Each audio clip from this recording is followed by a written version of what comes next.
Para saber a dónde se va, hay que tener primero la voluntad y la determinación de seguir siendo quien se es. Quien deja de ser, no llega.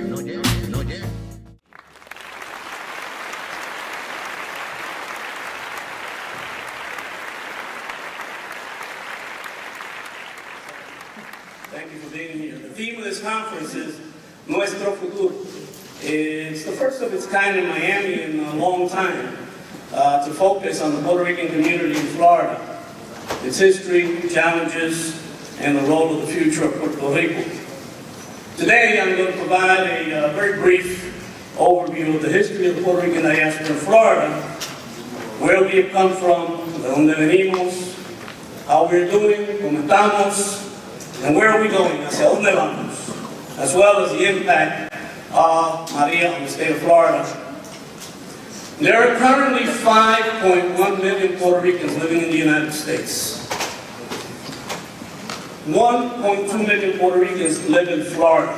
That is 23.5%, or almost 1/4 of all Puerto Ricans living in the United States live right here in Florida.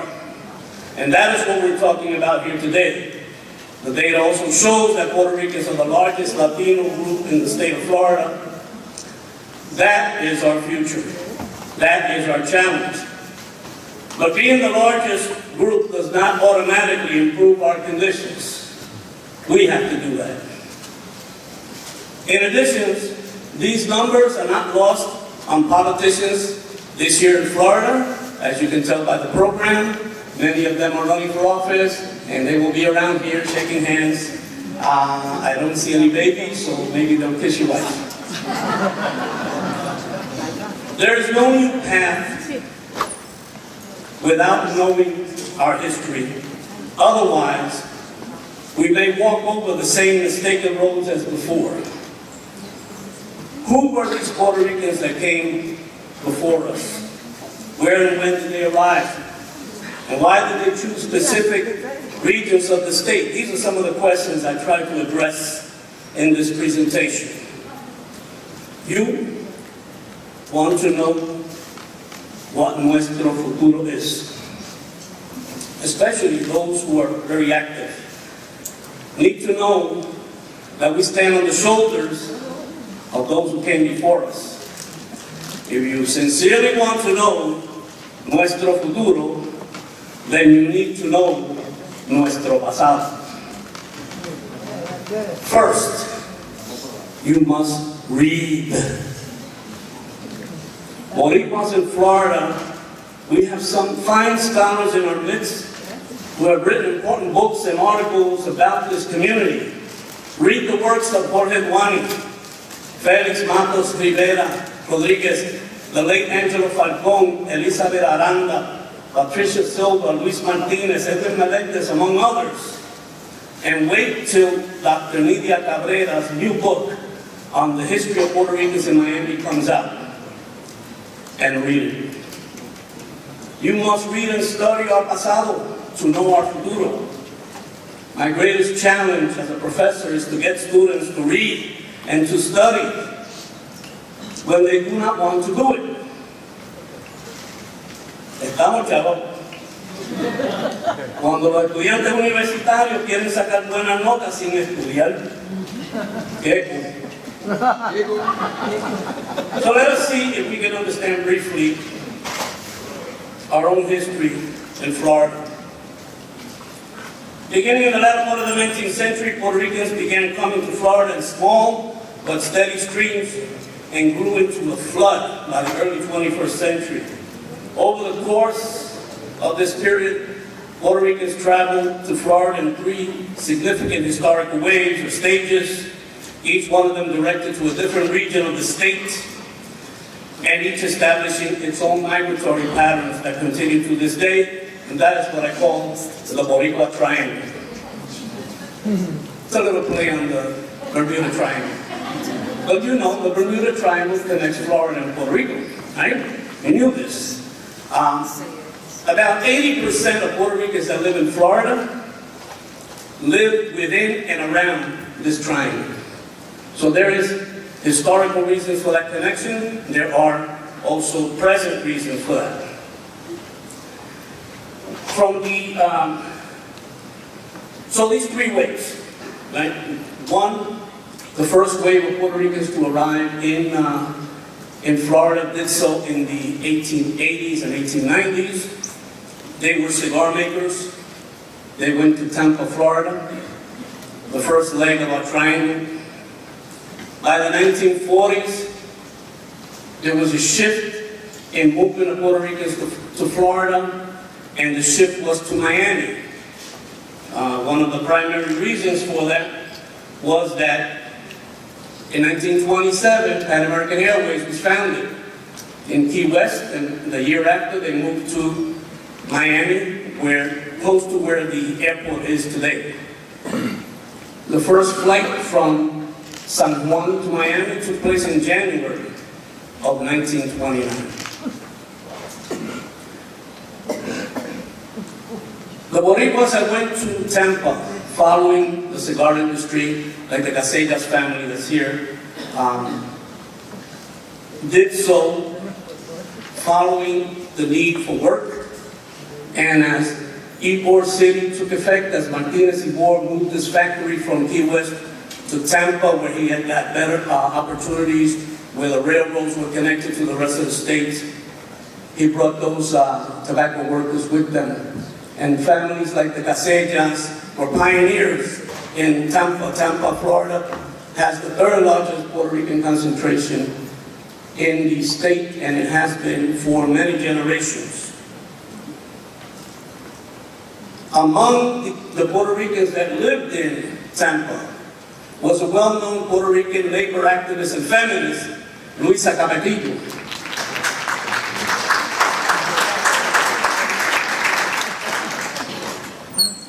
Luisa Capetillo spent some time in Tampa around 1913. She was there living among cigar makers.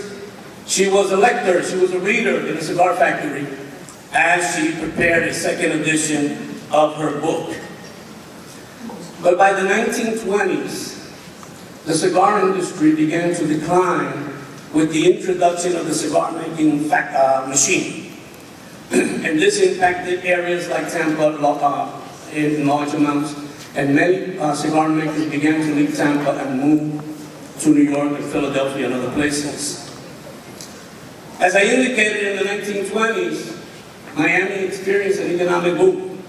Pan American Airways opened the connection of Latin America and the Caribbean to the Magic City.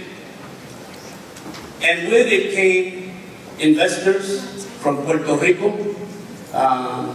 The speaker before me mentioned the Honorable Maurice Ferrer.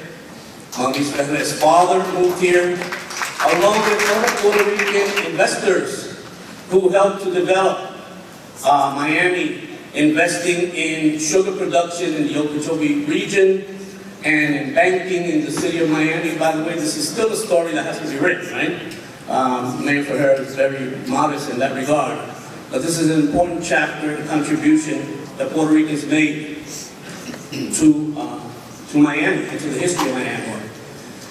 This is one of these Yankee Clippers. Maurice Ferrer came on board one of these when he was a little boy, and essentially grew up in Miami.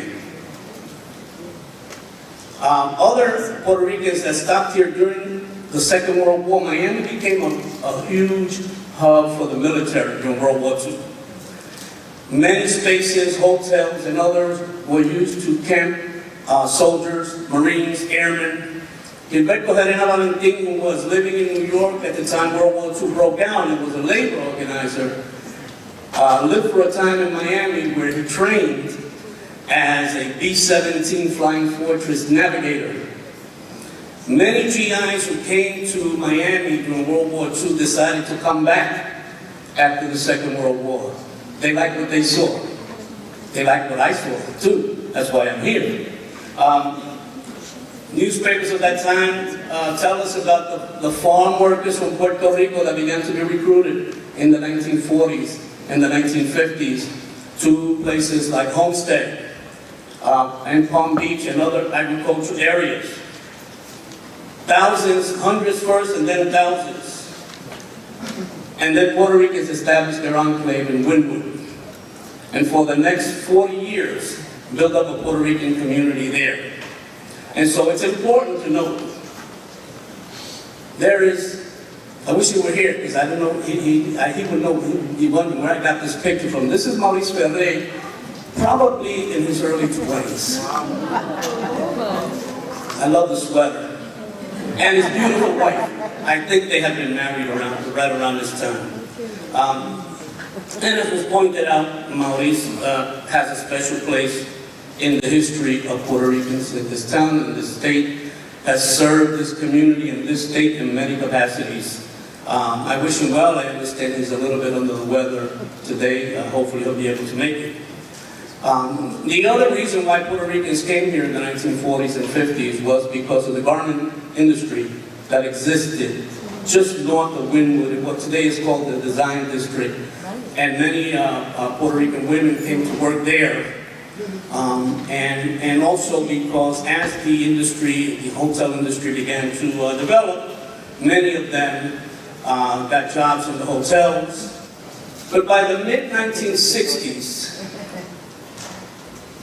other developments in other parts of the state began to attract more Puerto Ricans than Miami and Tampa.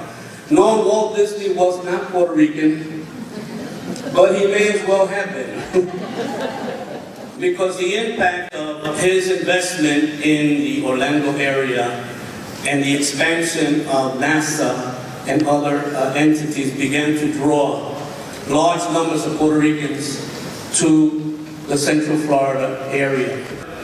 In my own studies, I have found that before this large wave of Puerto Ricans that came to Orlando, and I'm looking at my colleagues, my brother Jimmy Torres, and the colleagues from Orlando that are sitting here, there were some other Puerto Ricans who had showed up in Orlando. Doña Consuelo Lee Tapia Rivera, daughter of a prominent family, later to be famously connected to Juan Antonio Correger, a very active patriot in Puerto Rico, actually lived in Orlando in 1940 with her first husband, who was involved in the citrus factories. Orlando, as what happened in Miami during World War II, also was a hub for Navy and Army personnel. And so one of the best known songwriters, Roy Brown, whose father was a captain in the Navy, his mother's Puerto Rican, Roy was born in Orlando. He claims to have been the first Puerto Rican born there. I'm going to let that go. But I'm a historian, I'm going to find someone else who was born here. So, moving forward to past those three enclaves and those three growths. We experienced continued out-migration from Puerto Rico throughout the 1990s and the 2000s. More people kept arriving in Florida. Renegades like me, moving down from Philadelphia, from New York, Chicago, and other places. So I like to call Orlando, I refer to Orlando as New York meets San Juan in Orlando, right? Because all of these people coming together. So all the immigration did not come directly from the island, but there were lots of people moving around. And so in the beginning of 2000, Puerto Rico began to experience serious economic decline. And as you can see, over the course of the next decade, more and more Puerto Ricans arrived in Florida. In fact, Florida accounts for almost 30% of the Puerto Ricans that arrived here before 2016. You can see the different places where Puerto Ricans have gone, but Florida is Florida. And while Texas has also received a fair number of Puerto Ricans, and even areas like Pennsylvania and New York, as we saw in the aftermath of the storm, Florida still accounted for a large number of Puerto Ricans. And I just want to mention real quickly before I forget, because my brothers in Orlando won't forgive me. They have done an incredible job of developing Puerto Rican organizations in Orlando, in Kissimmee. They've been there for 30, 40 years. I just met someone who's been there for 40 years. They've elected officials. One of them is going to be here today, Darren Soto, the first Puerto Rican elected to Congress from Florida.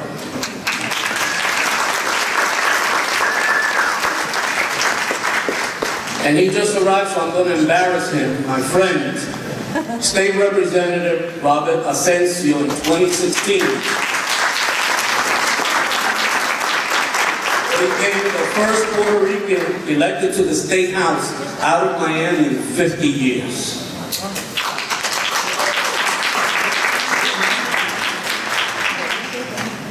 The storm happened September 20th, a date we believe in infamy. I almost said I didn't want to.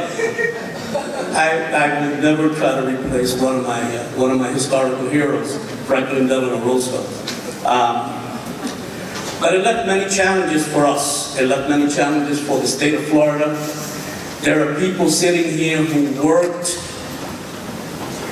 and never slept in the relief efforts for Puerto Rico.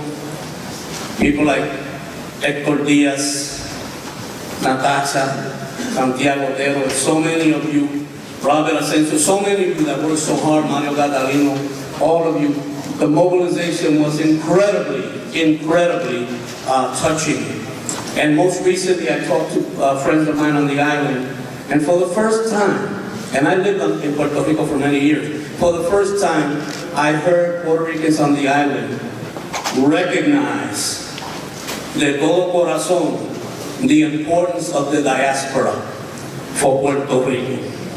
And so on that note, we have many challenges. The numbers of Puerto Ricans, just to give you a couple of quick real slides, just from those that were registered with FEMA in the United States, about 40,000, about 18,000 in Florida, people who are going to lose their support for housing today, unless something's done. The number of school children in the states, and particularly in certain counties of Florida, has been incredible. And I talked to two families a couple of days ago who were waiting for the summer vacation so that they wouldn't have to take their kids out of school, who were moving to Florida. We still have a lot to go. And so moving forward, and with this I'm going to start wrapping up. Moving forward, we have a lot of work to do. There's more work than organizations here. There is not enough. There are not enough people doing work here. There's room for everyone. What we've got to stop is not working at cross purposes. Okay? Let's not replicate La Joyera of Eduardo Cela Bonilla. Let us develop even more organizations. And recently, a couple of the organizers of this conference said, well, what we need to do as Puerto Ricans is we need to be more like the Jewish people, more like the Cuban people, who relatively small numbers have had a great impact in America and in Florida. And I have studied Jewish Americans and Cuban Americans. I have studied their history. But one of the things that I've drawn from the lessons of studying both these groups is that no matter who they are, along the political and ideological spectrum, Jewish people, no matter who they are, extreme left, extreme right, and everyone in the middle, their homeland is enormously important to them. And their historical struggle for freedom has made their support for the Jewish homeland of Israel part and parcel of who they are as part of their existence. And that's why they always say, next year in Jerusalem. For the Cuban people, their homeland has become a place where they can really easily go. And their call for unity, irrespective of where they stand on the ideological spectrum, has always been next year in Havana. So I submit to you, ladies and gentlemen, as I close out, especially for the younger folks in the audience, and those of you that are giving in different ways and forms and organizations, we've got to internalize what Hurricane Maria did to Puerto Rico.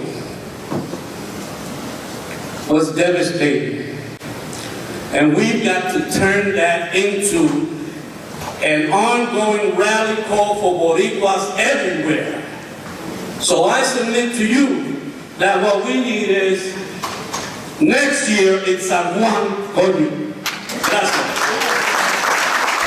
Para saber a dónde se va, hay que tener primero la voluntad y la determinación de seguir siendo quien se es.